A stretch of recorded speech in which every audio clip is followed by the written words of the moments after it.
Hola, mi nombre es Diana Sanza, soy estudiante de la carrera de Medicina en la Universidad San Gregorio de Puerto Viejo. Hoy voy a hablarles sobre la ecografía, que pertenece a una de las ramas de la radiología. Entonces, comencemos. Ok, para empezar, hablemos un poco de la historia de la ecografía. Básicamente, sus principios físicos se basan en la ecografía, que esta utiliza ultrasonidos descubiertos por Lázaro Spallanzani en 1794.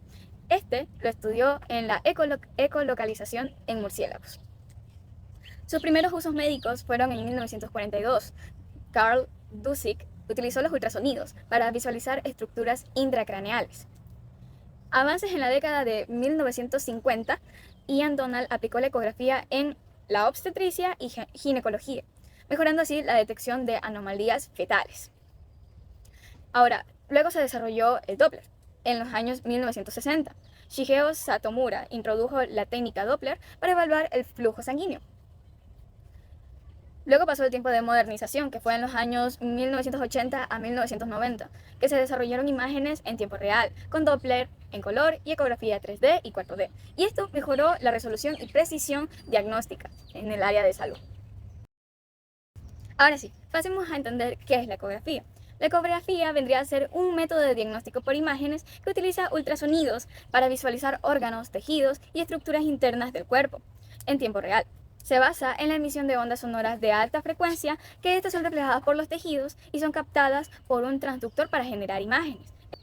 Ahora pasemos a la fisiopatología o los principios físicos. Esto es básicamente por la emisión y recepción de ondas sonoras de alta frecuencia, como les había mencionado. Cuando las ondas chocan en estructuras internas, estas se van a reflejar con diferente intensidad según la densidad del tejido.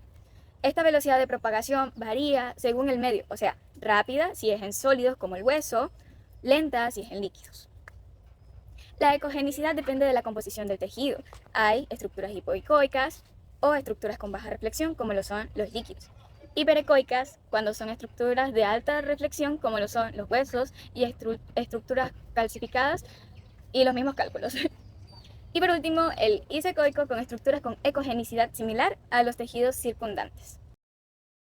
Ahora, vamos a hablar un poco sobre los factores de riesgo, que son las limitaciones en la técnica. ¿Ya? Esto, el principal enemigo de la ecografía vendría a ser el aire. O sea, que si encontramos gas intestinal que interfiere con la transmisión de ultrasonidos sería una limitación.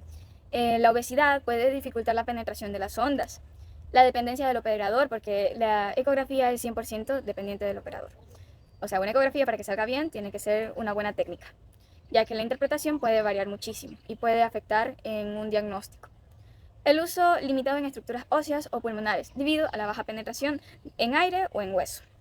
Ahora vamos a hablar sobre las aplicaciones clínicas. Podemos encontrar en la ginecología y en la obstetricia, en la evaluación del embarazo, diagnóstico de quistes ováricos y hasta el mismo seguimiento del desarrollo fetal, que es lo que normalmente conocemos, ¿no? En la cardiología o la ecocardiografía se evalúan la función cardíaca, válvulas y presencia de derrames pericárdicos. En la gastroenterología nos ayuda muchísimo para el diagnóstico de colelitiasis, pancreatitis, hígado graso y apendicitis. En urología se puede realizar el estudio de riñones, vejiga, próstata, detección de cálculos renales. En medicina de urgencias, el FAST, Focused Assessment with Sonography for Trauma, para evaluar hemorragias internas en trauma. Y por último, en músculo esquelético, que se evalúan los tendones, ligamentos y articulaciones. Ahora, ¿cuál es el algoritmo diagnóstico con ecografía? Básicamente es identificar la indicación clínica, determinar si la ecografía es el método más adecuado, ya que hay otra forma de llegar a un buen diagnóstico. La preparación del paciente. Ayuno con estudio, ayuno si es estudios abdominales. Vejiga llena si es en estudios ginecológicos o urológicos. Y posicionamiento adecuado según la estructura a evaluar, obviamente. ¿Cómo se realiza este estudio? Básicamente se utiliza un transductor adecuado. Volvemos a poner los tipos de transductores, alineales, convexos, sectoriales, ¿ya? La aplicación del gel para mejorar la transmisión de ondas, porque esta de aquí se transmite mejor en un medio acuoso, entonces para eso está el gel.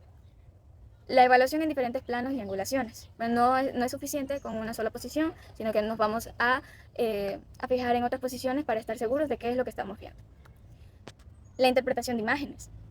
La diferenciación de estructuras normales con las patológicas. Y esto se puede ver con otras estructuras vecinas. Por ejemplo, el hígado con el riñón. La identificación de líquido libre, masas, cálculos o alteraciones vasculares en un paciente. Y por último, el diagnóstico diferencial. La ecografía hepática, hígado graso versus cirrosis. La ecografía ginecológica, quiste ovárico versus tumor sólido. La ecografía abdominal con apendicitis y diverticulitis. Ahora, en ¿cómo lo usamos la ecografía? O sea, ¿bajo qué tratamiento, uso terapéutico, no? Podríamos encontrar procesos guiados por ecografía, como las biopsias hepáticas, renales, mamarias, drenajes de abscesos o colecciones líquidas. Y por último, la punción de articulaciones de extracción del líquido sinovial. Así es. También podemos encontrar las intervenciones terapéuticas. Litotricina extracorpórea para fragmentación de cálculos renales y la aplicación de terapia con ultrasonido en lesiones musculares. Y por último, les voy a hablar sobre el pronóstico. La ecografía es básicamente una herramienta diagnóstica segura y efectiva, con alta disponibilidad y bajo costo. Su uso permite el diagnóstico rápido, preciso y oportuno en múltiples especializaciones, como ya las mencionamos anteriormente. En combinación de otras pruebas de imagen, como la tomografía computarizada y la resonancia magnética, se puede mejorar la exactitud diagnóstica. Bueno, y aquí voy a dejar un versus de las ventajas y desventajas de la ecografía. Las ventajas, encontramos el hecho de que no utiliza radiación ionizante, o sea que es segura en el embarazo, que es portátil y es accesible en entornos clínicos. Se pueden transportar, son fáciles de transportar. Permite la evaluación en tiempo real de estructuras dinámicas. Y esto sirve de muchísimo porque nos ayuda a tener un diagnóstico oportuno o alcanzar a hacer tratamiento de manera eficaz. No requiere contraste en la mayoría de casos, pero hay excepciones. Y por último, es de bajo costo en comparación con la tomografía computarizada o la resonancia magnética. Ahora vamos con las desventajas. En las desventajas encontramos algunas como que es dependiente 100% del operador y en menor cantidad de la calidad del equipo. O sea, podemos tener un equipo un poco desactualizado o más antiguo, pero dependerá 100% del operador. 2. Es limitada en pacientes con obesidad o exceso de gas intestinal. 3. No permite evaluar estructuras óseas profundas o pulmonares. Ya para eso se utilizan otros estudios de imagen. 4. Tienen menor resolución a comparación de la tomografía computarizada y la resonancia magnética en ciertas patologías. Hay que ver cuál es el método diagnóstico mejor para el paciente. Y por último, puede requerir exámenes complementarios para un diagnóstico definitivo, que es lo más importante. Bueno, por aquí les dejo la bibliografía que utilicé para realizar este video y muchas gracias por verlo. Adiós.